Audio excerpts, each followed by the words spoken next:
这些好的标签并不是家长对孩子真心实意的评价，孩子是很聪明很敏感的，他们会发现这些所谓的好标签只是家长想要控制他们的行为，用这样的话来说是想道德绑架。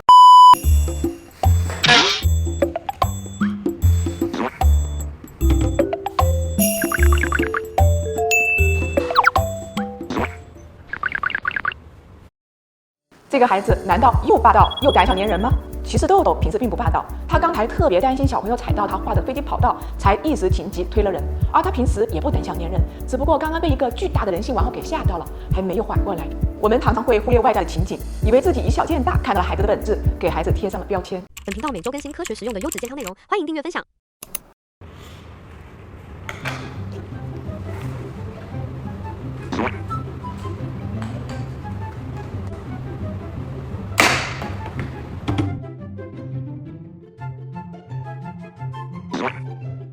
停！孩子并不是顿顿都吃得不好，贴一个坏标签呢，让我们用最差的表现去描述孩子。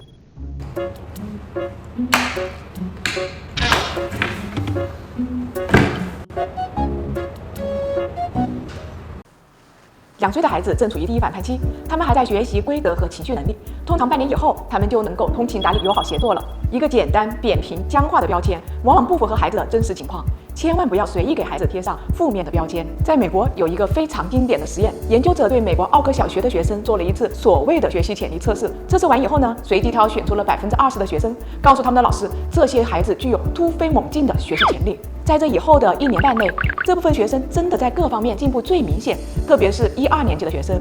这说明，如果老师坚信孩子身上的有潜力标签，真的就能够激发出孩子的潜力。标签真的有这么神奇吗？我们再来看以下的场景。外婆，我怕。哎呀，不怕，你最勇敢了，你肯定能行。哎呀，你最大方了，给弟弟玩一下吧。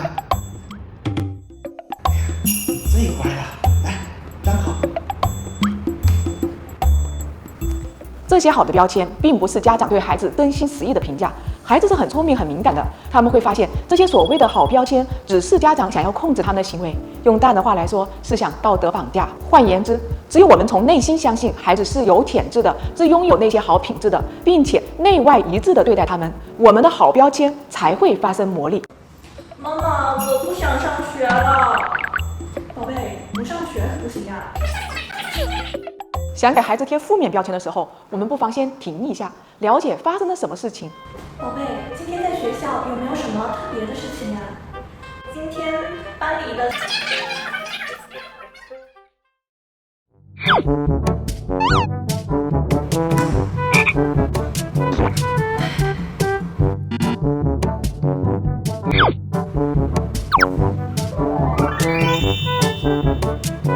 孩子只是这一顿不想吃，这是客观的描述，而不是主观的评价。妈妈，我怕。